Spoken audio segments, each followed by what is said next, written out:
வணக்கம்,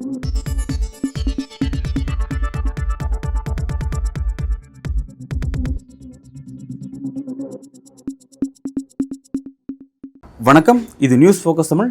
இன்றைய சிறப்பு விருந்தினராக நம்முடன் அரசியல் பேச இணைந்திருக்கிறார் மருத்துவர் காந்தராஜ் அவர்கள். சார் வணக்கம். ராகுல் காந்தி பாஜக குறித்து ஒரு கருத்து தெரிவிச்சிருக்கிறார். பாரதிய சம்பு பார்ட்டி, பாரதிய சம்பு கட்சி, காளி சம்பு கட்சி அப்படின்னு சொல்லி கர்நாடக பிரச்சாரத்தில் தீவிரமாக இப்படி ஒரு பிரச்சாரத்தை முன்னெடுக்கிறார். அர்த்தம் எதுவுமே கிடையாது, சம்பு காளி சம்புல எதுவுமே இல்லை அப்படிங்கிற மாதிரி வந்து இந்த கட்சி வந்து நம்ம இந்த கர்நாடகாவுக்கு எதுவுமே செய்யலை, இந்த 10 வருஷத்துல எதுவுமே செய்யலை, காளி சம்பு மாதிரி தான் இருக்குது பாஜக அப்படின்னு ஒரு பிரச்சாரத்தை வைக்கிறாரு. அது மட்டும் இல்லாமல் அவர் தொடர்ச்சியாக வந்து மோடியினுடைய பதற்றத்தை முதல் கட்ட தேர்தல் முடிவு, 2ஆம் கட்ட தேர்தல் முடிவு ஒரு பதற்றத்தை கொடுக்குது. நாளடைவில் பாருங்க அவரோட பிரச்சாரத்தில் அவர் மேடையில் அழுவார், கண்ணீர் விடுவார் அப்படின்னு சொல்லியிருக்காரு. எப்படி பாருங்க, எல்லாம் அந்த வீரவசனம்லாம் பேசி பிரயோஜனம் இல்லை. மக்கள் உங்கள் பக்கத்தில் இருக்காங்க. அதை ஓட்டாக மாற்றுற சக்தியும் அதை வந்து பதவியாக மாற்றுற சக்தியும் முதல்ல வளர்த்திக்க பாருங்கள். 5 மாநில தேர்தல்களில் நீங்கள் தான் அதிகமாக வெற்றி பெற்றீங்க. 11 லட்சம் வாக்குகள் பாஜகவோட அதிகமாக வாங்கினீங்க. சீட்டு எங்கே போச்சு அதை முதல்ல பாருங்கள். மக்கள் நாங்கள் உங்கள் பின்னாடி தாங்க இருக்கிறோம். பயன்படுத்திக்க தெரியாத தலைவனாக நீங்கள் இன்னும் எத்தனை நாள் இருக்க போகிறீங்க? எனக்கு பன்னீர்செல்வம் தான் ஞாபகம் இருக்குது. எத்தனை தடவை தான் பதவியில் உட்கார வைப்பீங்க? உனக்கு இதுக்கு மேலே நாங்கள் என்ன ஆதரவு? அதை வந்து இது இப்படியெல்லாம் ஒரு நீதிமன்றத்தையெல்லாம் அவர் கையில் வச்சுட்டு இருக்காங்கிறது எத்தனையோ சொல்லியாச்சு. என்ன ஆக்ஷன் எடுத்த நீ? என்ன ஒரு போராட்டம் பண்ண நீ? ரொம்ப பேசும்போது அவங்க கட்சியோட வங்கி கணக்கை முடக்கிறாங்க, கட்சி தலைவரை கைது பண்ணி சிலையை வைக்கிறாங்க, கட்சி தலைவரை பாஜக தூக்கிட்டு போகிறாங்க. ஒவ்வொருத்தரையும் போராடிக்கிட்டு தாங்க நிற்கிறாரு. நடத்து பார்க்கலாம். ஜெயபிரகாஷ் நாராயணன் வந்து ஜெயிலில் தள்ளினாங்க. அவர் ஒன்று பார்க்கலாம் ஒரு கைன்னாங்க. இந்தியன் எக்ஸ்பிரஸ் கோயங்காங்க, ராம்நாத் கோயங்கா உன் மகனை கைது பண்ணுவேன் நாங்கள், இந்திரா காந்தி பண்ணிக்கோன்னார். அவருடைய தொழிற்சாலைகளை மூடினாங்க. இது பெல்லட்டு செய்கிற, அதாவது பாலித்தீன் பேக் செய்கிற இதுக்கான அந்த பிளாஸ்டிக் இது அந்த தொழிற்சாலை வந்து அது அன்றைக்கி அதனுடைய மதிப்பு வந்து 300 கோடி ரூபாய். அந்த தொழிற்சாலையை எடுத்து முடிச்சந்தம்மா பண்ணிக்கோன்னாங்க. எனக்கு ரொம்ப நெருக்கம் எங்களுக்கு. இந்திரா காந்தி அவர் வந்து சோக்ரின்னு தான் சொல்லுவார். கேட்குற சக்தாக ஓ சோக்ரி அப்படின்னு தான் சொன்னார். என்ன பண்ணிடுவா இது பொம்பளை? இங்கே ஒரு தாள் இருந்தார் சோன், பெரிய வீராதீரமெல்லாம் பேசுவார். எமர்ஜென்சி டிக்ளேர் பண்ணார். துக்ளக் பத்திரிகை உடனே நிறுத்திட்டார். இது அட்டையில் போட்டார். தர்மத்தின் வாழ்வுதனை சூதுக்கவும் தர்மம் மறுபடியும் வெல்லும் பாரதியார்னு போட்டுட்டு பத்திரிகை நிறுத்திவிட்டு தலைமறைவாக போயிட்டார். அன்னைக்கு போனவர் தான். எமர்ஜென்சி எல்லாம் எடுத்த அப்புறம் தான் தலைவை காட்டினார். அப்படிப்பட்ட வீரர்கள் நம்ம ஊரில். மக்கள் எழுணுங்க. நீ பின்னாடி மக்கள் வரதுக்கு தயாராக இருக்காங்க. அதை வந்து ஒருங்கிணைச்சு வந்து இந்த ஒரு கூட்டத்தை, இந்த பாசிச கூட்டத்தை ஒழிக்கிறதுக்கான வழிமுறைகள் என்னங்கிறது நீ என்ன பண்ண? நீ என்ன தவறு செய்கிறாங்க காங்கிரஸ் அப்படிங்கிறது நீங்கள் இல்லைங்க. அதை அந்த மக்கள் சக்தியை நீங்கள் வந்து ஒரு போராட்டங்கள் அங்கங்கே நடத்தியிருக்கணுங்க, நடத்திக்கிட்டே இருந்திருக்கணும். ஒரு இடத்துல கூட நீங்கள் நிம்மதியாக இருக்க விடாமல் இந்த அட்டகாசங்கள் அதிகாரிகளை வச்சு பண்ணுற அட்டகாசங்கள் நிறுத்திருந்தீங்கன்னாக்கா அவன் நாளைக்கு செய்கிறதுக்கு பயப்படுவான். இப்போ ஈரோடு என்னாச்சு? மக்கள் இது நீங்கள்லாம் போனீங்க, ஊடகக்காரர்கள்லாம் இந்த என்ன நடக்குதுன்னு உள்ளே போனீங்க. அந்த கலெக்டர் வந்து அதிகாரியை வழக்கப்படி சமாதானப்படி அட்ஜஸ்ட் பண்ணுறதுக்கு வந்தான். அந்த கலெக்டர் போடா சேத்தான் தள்ளினீங்க. உடனே போலீஸ் அதிகாரி வந்தார், சேத்தான் போடான்னீங்க. அதிகாரிகளுக்கு தேர்தல் ஆணைய அதிகாரிகளுக்கு போய் இனிமேல் விட்டா நம்மளை வச்சு விடுவாங்க, ஒழுங்காக எண்ணிவிட்டாங்க. அவ்வளோதான் தேவை. அதுதான் சின்ன புரட்சி. அது ஒரு கட்டத்தில் நீங்கள் பண்ண புரட்சி உங்களால் ஒரு முறை பண்ண முடியாதா? 540 தொகுதியில் பண்ண முடியாதா? இந்த புரட்சியை பண்ணுங்க. இன்றைக்கி நீங்கள் வந்து சரி இந்த ஜட்ஜுங்கிற ஒரு ஆள் கிடைச்சான், அவனை வச்சுக்கிட்டு நீங்கள் பண்ணிட்டீங்க. அந்த ஆளுக்கு கவர்னர் பதவி கிடைக்கணும், அவர் மச்சின்ச்சி ஆளுக்கு வைர நெக்லஸ் கிடைக்கும், அதெல்லாம் இருக்கட்டும், அதெல்லாம் விட்டுருவோம்.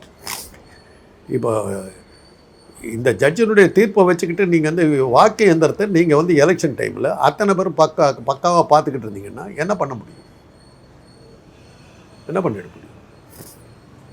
எண்ணியா முன்னாடி எண்ணியா முதல்ல வாக்கு எந்திரத்தை செக் பண்ணுங்க. நம்ம போட்டபடியே இருக்குதா, சீல்லாம் உடைக்காமல் இருக்குதாங்கிறதெல்லாம் பாருங்கள். இப்போ சொல்கிறேங்க, தேர்தல் முடிவுகள் அறிவிச்சாச்சு. அவர் கொடுத்த தீர்ப்பு இல்லை, தேர்தல் முடிவுகள். பாஜக வெற்றின்னு சொல்லிட்டு போயிருக்காரு அந்த ஜட்ஜ். அது அப்படி தான் பார்க்கணும். அப்படி தான் பார்க்கணும். இதை தடுக்கணுன்னாக்கா மக்கள் எழுதணும். சரிங்க சார், இப்போ வந்து பிரச்சாரம் வந்து தீவிரமடைஞ்ச போது முதல் கட்ட பிரச்சாரத்துக்கு பிறகே பிரதமர் மோடி வந்து தீவிரமாக வந்து அந்த இஸ்லாமிய வெறுப்பு பிரச்சாரத்தை வெளிப்படையாகவே அவர் பேசுறாரு வேற வழி அப்படின்னு இல்லை. கவனிக்கிறோம். இல்லை, அவரோட பிரச்சாரம் அப்படிங்கிறது அவர் பிரச்சாரத்தை இஸ்லாமிய எதிர்ப்பாக வைக்கிறாரு. இந்துக்களுக்கு ஆதரவானா பெரும்பாலான வாக்குகளை பெறணும் அப்படிங்கிற ஒரு நோக்கமாக இருக்குது. அதுக்கு ஒரு எதிரி வேணும். அந்த எதிரியை காங்கிரஸை நிறுத்தணும்னு முயற்சி பண்ணுறாரு. எல்லா இடங்களையும் திரும்ப காங்கிரஸ் வந்து அந்த 55 காண்ட ஆட்சியில் யாரெல்லாம் ராஜீவ்காந்தி என்ன பேசினார், மன்மோகன் சிங் என்ன பேசினார், இந்திரா காந்தி என்ன பேசினாங்கலாம் தேடி எடுத்து ஒட்டி கிட்டிலாம் வச்சு வைக்கிறார். அப்படின் போது காங்கிரஸ் ஆல்ரெடி பலவீனமாக இருக்குது. எதுக்கு அந்த காங்கிரஸ் இன்னும் வந்து பொது எதிர மக்கள் நிறுத்தணும்? ஏன் வந்து காங்கிரஸ் பலவீனமாக இருந்தால் என்னத்துக்கு அவர் அவ்வளோ உயர விட்டுட்டு பேசிட்டு இருக்காரு? அப்போ காங்கிரஸ் இன்னும் பலமாக நீங்கள் தான் சொல்கிறீங்களா? பலவீனமாக இருக்கிறவனை பற்றி அவனே சோனியா கீழே கிடக்கிறான், அவனை பற்றி ஏன் பேசுகிறாரு? பலவீனமாக இருக்குது. ஏன்னா இவங்க 303 அப்படி பேசுறீங்க. இப்போ பலவீனமாக இருக்கிறவங்க ஏற்று நான் என்னத்துக்கு உயிரை விட்டுக்கிட்டு பேசணும்? உங்கள் மாதிரி ஊடகங்கள் தான் காங்கிரஸ் பலவீனமாக இருக்குது, காங்கிரஸ் என்ன இல்லை என்ன அவங்களோட இதில் கேட்குறேன். இப்போ 303 இவங்க வச்சுருக்காங்க, காங்கிரஸ் 52 தான் சீட்ஸ். அதைத்தாங்க சொல்கிறேன். 5 மாநில தேர்தல்களில் 11 லட்சம் வாக்குகள் உங்களுக்கு தான் அதிகம். உங்கள் கட்சி விட்டு போனவனால தான் நீ காலியான. வசந்தராஜே சிந்தியா ஏன் போன? மாதவராவ் சிந்தியா யார்? குலாம் நபி ஆசாத் உன் குடும்பத்துக்காகவே குலாம் போட்டுக்கிட்டு இருந்த ஆள் எங்கே போயிருக்காரு இன்னைக்கு? ஆனால் ஒரு வகையில் பார்த்தீங்கன்னா பாஜகங்கிற பேரில் இருக்கிற பூரா காங்கிரஸ்காரன் தான். அது ஒரு பக்கம் இருக்கு. பாதி பேர் அதில் பாஜக உள்ளே பெரிய அதிருப்தி விடுச்சிட்டு இருக்கு. மோடியே எனக்கு சந்தேகம் காங்கிரஸ்காரர் தான். ஏன்னா அவர் ஒரு நான் பிராமின். அதனால் அது மாதிரி இருக்குது. இப்போ நாம் பார்க்க வேண்டியது என்னென்னாக்கா வாக்கு எந்திரங்களை நம்ம வந்து அதிகாரிகளை கண்காணித்தோம்னா கண் குத்தியாக பாம்பாட்டம் பார்த்துக்கிட்டு இருந்தோம்னா 200 இடத்துல அயோக்கியத்தனம் நடக்குதுன்னாக்கா அது 100 இடத்துல குறைக்க முடியவில்லை மக்கள். ஆனால் இப்போவே வந்து மக்கள் பார்க்க ஆரம்பிச்சிட்டாங்கன்னு தெரிஞ்சு போச்சு. அதிகாரிகள் அவ்வளோ தூரத்துக்கு ஆட்டம் போட முடியாது. அதிகாரிகளில் வேலை போகிறவங்க இருப்பான்ல, அவனை நம்ம வாங்கலாம். உன்னால் என் கட்சிக்காரனை வாங்க முடியும் போது நீயும் அவன் கட்சிக்காரனை வாங்க மாட்டேங்கிற. சரிங்க சார். இப்போ வந்து அதிகாரிகள், கட்சியினுடைய முக்கிய நிர்வாகிகள் இவங்கெல்லாம் பாஜக வந்து கபலீகரம் செய்கிறது அப்படிங்கிறது வேறு சப்ஜெக்ட். இவிஎம் இது மாதிரி விஷயங்கள் வேறு சப்ஜெக்ட். ஆனால் மக்களுடைய அந்த பொது மன ஓட்டத்தை, உளவியல் சிந்தனையை வந்து கட்டமைக்கணும். அதை தான் வந்து பிரதமர் மோடி வந்து இஸ்லாமிய வெறுப்பு பிரச்சாரத்தை ரொம்ப தீவிரமாக கொண்டு போகிறாரு.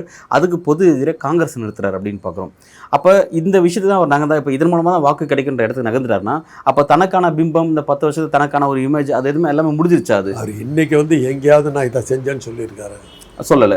அவங்களோட அவர் பேசுறது வந்து காங்கிரஸை பற்றி தான் பேசிக்கிட்டாரு. இன்னைக்கு வந்து பாஜகவை பற்றி ஒரு வார்த்தை கூட அவர் பேசல. அவருடைய வாக்குறுதி பற்றி கூட பேச மாட்டாங்க. அதுன்னு தெரியல, அவர் கட்சி என்ன வருதுன்னு தெரியல. அவர் நம்பி இருக்கிறது வாக்கேந்திரத்தை தான். அதனால தான் இந்த ஜட்ஜ்மெண்ட்டை பார்த்த உடனே அவ்வளோ குஷியாக இருக்குது. சரி, வாக்கேந்திரம் தான், வாக்கேந்திரம் ஜட்ஜ்மெண்ட் அவங்க சாதமாக இருக்குது, அதை விட்டுருங்க.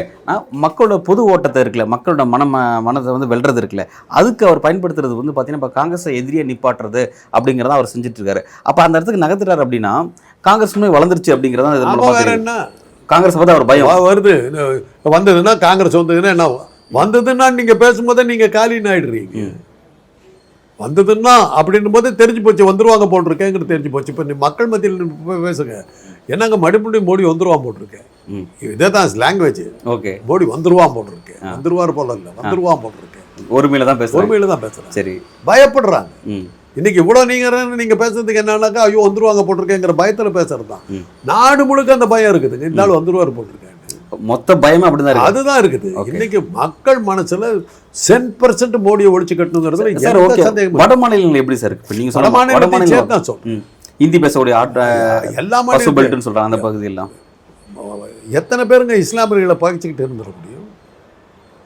கிறிஸ்தவர்களை பகிச்சுக்கிட்டு எத்தனை பேருக்கு இருந்துட முடியும்? நேற்று வரலும் ஒன்றா இருந்தவங்க இன்றைக்கி வந்து அடித்து தள்ளுவான்னு எப்படிங்க சொல்ல முடியும்? ஹேட் இதுங்கிறது வீட்டில் வந்து ஒரு இந்து குடும்பம் இருக்கும், அவங்க வீட்டில் வந்து வேலை பார்க்குற பாதி பேர் முஸ்லீமாக இருப்பான். சார், அப்படிலாம் இருந்தும் கூட அவர் எப்படி வெளிப்படையாக பேசுகிறார்? அவர் அடிப்படையை பார்த்தா இந்த இஸ்லாமிய மக்களுக்கும் சேர்த்து அவர் பிரதமர். ஆமாம். ஆனால் அவங்கள போய் அவங்களுக்கு பொது எதிராக, இப்போ உங்களுக்கு எதிராக வெளிப்படையாக இவங்க வேண்டாம் இவங்க மட்டும் தான் வேணும்னு பேசுறது, 80க்கும் 20க்கும் நடக்கிற தேர்தல் பேசுறது, இந்த மாதிரியான விஷயங்கள் வெளிப்படையாக பேசுறது அப்படிங்கிறது வந்து எந்த கட்டத்துக்கு போகும்? அவருக்கு வாய்ப்பு கொடுக்கும். அவர் மறுபடியும் அதாவது இவ்வளவு வச்சு ஒரு இந்து மத கலவரத்தை, இந்து முஸ்லீம் கலவரத்தை உண்டாக்குறது அவர் ட்ரை பண்ணுறாரு. எலெக்ஷனுக்கு இன்னும் கொஞ்சம் முன்னாடி கூட வர்றதுக்கான வாய்ப்பு, அதுக்கெல்லாம் தான் அவர் முயற்சி பண்ணுறாரு. ஓகே, ராமர் கோயில் பிசுபிசுத்து போச்சு, பல்வேறு இடங்களில் பேசினார். அப்புறம் இதெல்லாம் இந்த வெறுப்பு பிரச்சாரம், ஒரு இந்து முஸ்லீம் கலவரத்தை அவர் எதிர்பார்க்குறாரு. அது வரமாட்டேங்குது. அவர் நீங்கள் சொன்ன மாதிரி இப்போ குறிப்பிட்ட மாதிரி அவங்களோட சாதனை சொல்லி பேசிக்கிட்டது ஆர்டிகல் 370 ரத்து பண்ண விஷயம், ராமர் கோயில் கட்டின விஷயம், அப்புறம் யூசிசியை கொண்டு வரது, யூனிஃபார்ம் சிவில் கோட் கொண்டு வரதுக்கான முயற்சிகள், பிறகு சிஏஏ கொண்டு வந்ததெல்லாம் சொன்னாங்க. ஆனால் இது எதுவுமே அவங்க பேச மாட்டாங்க இப்போ சமீபமாக. ஏன்னா ஆர்டிகல் 370 விஷயத்தில் காஷ்மீரில் மொத்தம் 6 தொகுதி, 6 தொகுதியில் 3 தொகுதி வேட்பாளரே போடல. ஏன்னா 3 தொகுதி நாங்கள் நிற்கவே மாட்டோம்னு சொல்லிட்டாங்க. யாருக்கு ஆதரவு தரன்னு ஒரு தேசிய கட்சி, உலகத்தின் பெரிய மக்கள் தொகை கொண்ட தொண்டர்களை கொண்ட 18 கோடி தொண்டர் கொண்ட அந்த கட்சி காஷ்மீரில் 3 தொகுதிக்கு நாங்கள் போட்டியிட போகிறதுல வேற ஒரு கட்சிக்கு ஆதரவு தரப்போம், அது எந்த கட்சிக்கு முடிவு பண்ணுற அளவுக்கு பாஜக நகர்ந்துருச்சு. ஏன்னா 370 விஷயம் அவங்களுக்கு இதாக திரும்பிடுச்சு. கிழக்கு மாகாணங்களில் நிற்கவே இல்லைங்க. வடகிழக்கு மாநிலங்கள் மணிப்பூர் போன்ற விஷயங்கள் எல்லாம் நிற்கல. இவங்க தேர்தல் நடக்கிறது ஒரு குறிப்பிட்ட ஏரியாவுக்குள்ளார தான் நின்றுட்டு இருக்காங்க. நான் தான் சொல்கிறேனே, அவங்களுக்கு வந்து சில நீதிபதிகள், அமலாக்கத்துறை, தேர்தல் ஆணையம் இது இல்லைன்னா அவங்கக்கிட்ட அந்த எல்லாத்தையும் சேர்த்து பார்த்தீங்கன்னா ஒரு 10,000 அதிகாரிகளை வச்சு தான் அவங்க வாழ்ந்துக்கிட்டு. ஓகே, புரியுது சார். எனக்கு என்னப்பா அந்த அதிகார மட்டங்கள் இவிஎம் எலெக்ஷன் கமிஷன்லாம் கையில் வச்சுக்கிறாங்க. அந்த மக்கள் மனங்களை நான் ஏற்கனவே கேட்ட மாதிரி மக்கள் மனங்களை ஒரு உளவியல் ஓட்டத்தை நம்மளை நோக்கி திருப்பணும், காங்கிரஸ் எதிரியை செட் பண்ணணும் அப்படின்னு இடத்த நகராறு அப்படிங்கும்போது அது எப்படி கை கொடுக்குமாப்பா அந்த பகுதிகளில்? வெறுப்பு அரசியல் என்றைக்குமே நிற்காதுங்க. ஏன்னா இப்போ உத்தரப்பிரதேசில் 80 தொகுதி, உத்தரப்பிரதேசில் அவங்க தான் ஸ்ட்ராங் அப்படின்னு சொல்லப்பட்ட இடத்துல அங்கே 25% சிறுபான்மையில், அதாவது மத சிறுபான்மை மட்டும் 25% இருக்காங்க. அவங்க நிச்சயம் வாக்கு போட்டால் மட்டும்தான் அது வந்து வெற்றி தொழில். இப்போ 40 தொகுதி போட விடாமல் தடுக்கணும், அதுதான் வழி. அது தடுக்க வாய்ப்பு இருக்கும். அந்த அரசு இயந்திரங்களை பயன்படுத்தி தடுக்கிறதுக்கு பார்க்கணும். அப்படி தான் பண்ண முடியும். ஓகே, இப்போ பெஸ்ட் பேக்கரியில் என்ன பண்ணாங்க, கண்ணால் பார்த்து அந்த பொண்ணு வந்து பார்த்தேன் இப்படிலாம் பண்ணாங்கன்னு சொல்லிச்சு. கோர்ட்டுக்கு வந்தபோது என்ன சொல்லிச்சு, நான் கண்ணடியாக பார்க்கலன்னுச்சு. அந்த ஜட்ஜு கேட்டார், என்ன அந்த பொண்ணு இப்படி பேசுது, என்ன அர்த்தம்னு கேட்டார். ஜட்ஜு அதுக்கு மேலே ஒன்றும் பண்ண முடியாது. அதைத்தான் உலகம் முழுவதும் காட்டாங்க. இந்த மாதிரி இவ்வளோ பண்ணுற ஆள் இந்த ஆள் இவர் தான் இப்போ நியூசிலாண்டுக்கு வந்திருக்காருன்னு காட்டினாங்க. அதான ஊர் பூரா போட்டு காட்டினாங்க. தலை குனிஞ்சிக்கிட்டு வந்து சேர்ந்தார், முக்காடு போட்டுட்டு வந்து சேர்ந்தார். இதெல்லாம் வேறு விஷயம். இது மாதிரி எதாவது பண்ணி தான் சமாளிக்கணும். 2 வகையில் வெற்றி பெறலாங்க. போட்டியாளனை எதிர்த்து சாமர்த்தியத்தை காட்டி ஜெயிக்கிறது ஒன்று, போட்டி போடவே விடாமல் தடுத்து அவனை தடுத்து ஜெயிக்கிறது ஒன்று. 2 வகையில் இது பண்ணலாம். மோடி கையாளுறது வந்து போட்டி போட விடாமல் தடுக்கிறதுல தான் இது பண்ணுறாரு. என்ன ஜெயிக்க முடியாதுன்னு தெரியும் அவருக்கு. போட்டி ஈக்குவலாக போட்டி தான் செய்கிறாங்க. இப்போ காங்கிரஸ்லேருந்து இந்திய கூட்டணிலேருந்து எல்லாரும் ஈக்குவலாக போட்டியிட தான் செய்கிறாங்க, ஈக்குவலாக அதெல்லாம் சந்திக்கிறாங்க. அதான் இது போட்டி விட்றாங்கன்னாக்கா அவங்களுக்கு இந்த மாதிரி அதிகாரிகள் எல்லாம் கையில் வச்சுட்டு எல்லா வேலையும் பார்க்குறாங்க. என்ன பண்ண முடியும்? இப்போவும் கூட வந்து அண்மையில் பல உளவுத்துறை ரிப்போர்ட்லாம் வந்ததாக சொல்லிட்டு இருந்தாங்க. பாஜக தனிப்பெரும்பான்மை கிடைக்காது, 200லேருந்து 220 அப்படிங்கிற மாதிரி சொல்லிட்டு இருந்தாங்க. ஆனால் இப்போவும் வலதுசாரிகள் பாஜக ரொம்ப உறுதியாக நம்புறாங்க, 400 எங்களுக்கு கிடைக்க வாய்ப்பு இருக்குன்னு சொல்லிட்டு இன்னும் பேசிகிட்டு இருக்காங்க. நீங்கள் எப்படி பார்க்குறீங்க? 2 கட்டம் ஜட்ஜ்மெண்ட்டுக்கு பிறகு அது 400 இல்லை 500 கூட வந்துருச்சு. ஆனால் பதட்டம், ஒவ்வொரு கட்ட எலெக்ஷன் முடிவு ஒரு பதட்டமாக பேசுகிறாரு. எதுக்கு அவர் இவ்வளோ தூரம் இந்த இடத்துல நகராரு? இந்த ஜட்ஜு கொடுத்துக்கிற தீர்ப்பை வச்சு பார்க்கும்போது வாக்கேந்திரத்தை என்ன வேணாலும் பண்ணி யாரும் கேள்வி கேட்கக்கூடாதுன்னு சொல்லிட்டாருல்ல. அப்புறம் என்ன இருக்குது, எதை வேணாலும் பண்ணலாம்ல. தேர்தல் முடிவுகள் வந்துருச்சு. 400 பொறுத்தவரை விட்டு பாஜக வந்து 500 இடங்களில் வெற்றி, 10 இடங்களில் 15 இடங்கள். வெறும் இவிஎம் மட்டும், உங்க கணக்குப்படி இவிஎம் மட்டும் தான் அவங்க நம்பிட்டு இருக்காங்க அப்படின்னு சொல்றீங்க. இவிஎம் மட்டும் நம்புறதா? எதுக்கு இந்த அளவுக்கு பிரச்சாரத்தில் போயிட்டு இஸ்லாமிய வெறுப்பு பிரச்சாரம்? ஏன் காங்கிரஸ் அடிமத்தியில் வந்த பிரச்சனை, இந்த ஈரோடு கர்நாடகாவில் எல்லாம் நடந்த இது சில பிரச்சனைகள், சில இடங்களில் வந்து சில கேள்விகள்லாம் கேட்டு சில கேஸுகள்லாம் போட்ட உடனே அவங்களுக்கு பயம் வந்துருச்சு. ஒரு வேளை இவிஎம் நேர்மையாக நடந்துருச்சுன்னா என்ன ஆகுங்கிற பயத்தில் வந்தது தான். இல்லாட்டி போனால் அவங்க என்னதுக்கு உங்கள் மக்களை வந்து சந்திக்கிற அளவுக்கு மோடி என்ன சாதாரண ஆளா? அல்ப புழுக்கள் இந்த இந்த ஜீவன்களை வந்து பார்க்கறது, ஜந்துக்களை பார்க்கறதான்னு நினைக்கிற ஆசாமி இல்லை. 2வது இந்தியாவில் இருக்கிற ஆளாக இவ்வளோ நாள் இந்தியாவில் இருக்கிறாருன்னா என்ன அர்த்தம்? ஏதோ ஒரு கட்டாயம், அதனால தானே இருக்காரு. வாக்கேந்திரங்கள் ஏதாவது பண்ணிடுச்சுன்னா என்ன பண்ணுறதுங்கிறதால இந்தியாவில் இருக்காரு. வாக்கேந்திரம் இதுவரையும் அவருக்கு பயம். எலெக்ஷனுக்கு கூட அவர் வந்திருக்க மாட்டார். அவர் பாட்டுக்கு ஃபாரின் லீக்கே ஜாலியாக இருந்திருப்பார். நிற்கிறாருன்னா வாக்கேந்திரம் நேர்மையாக நடத்தணுமோங்கிற பயத்தில் தான் இவ்வளவு நடக்குது. இப்போ இதோட எக்ஸ்ட்ரீம் லெவலில் அவருடைய சந்தோஷத்தை பார்த்தீங்கல்ல. எதிரி கட்சிகளுக்கு ஒழுந்த பெரிய அப்படின்னா என்ன அர்த்தம்? வாக்கேந்திரத்தை எவ்வளோ நம்பி இருந்திருக்கான்னு தெரியுது இல்லை. ஜம்ப்டு வித் ஜாயின், அப்படி ஜம்ப் பண்ணுறாரு. நான் வெற்றி பெற்று விட்டேன். வாக்கேந்திரம் தான். இதை விட உங்களுக்கு ஆதாரம் தேவையில்லைங்க. வாக்கேந்திரத்தை நம்பித்தான் அவர் இருக்கார். சார், இப்போ வாக்கேந்திர நம்பியிருக்காருன்னா இப்போ இஸ்லாமிய வெறுப்பு பிரச்சனை குறைச்சிப்பாரா, அல்லது கலவரம் போன்ற விஷயங்கள்லாம் நோக்கி என்ன வேணாலும் பேசலாம். இனிமேல் ஒரு கவலை இல்லை. நான் ஓட்டு நான் தான் ஏற்கனவே சிம் கார்டு வச்சுட்டேன். என்ன வேணாலும் பேசுவேன். ஏங்க, வெற்றி பதவிங்கிறதுக்காக பொண்டாட்டியை விட்டு தோர்த்தனவர், சொந்த தாய்மொழியை தூக்கி எறிஞ்சுக்கிட்டு ஹிந்தி பேசிக்கிட்டு சுற்றுறவர், இதெல்லாம் ஒரு பெரிய விஷயமா இருக்குது. என்ன பேசுகிறீங்க? ராமனுக்கே பொண்டாட்டிலாம் பண்ணுவார் கோயில் கட்டி. அப்படிப்பட்ட ஆளுக்கு இதெல்லாம் ஒரு பெரிய விஷயமா. பல்வேறு கேள்விக்கு ரொம்ப ஆழமாக உங்களோட கருத்தில் வழங்கிறீங்க சார். மிக்க நன்றி.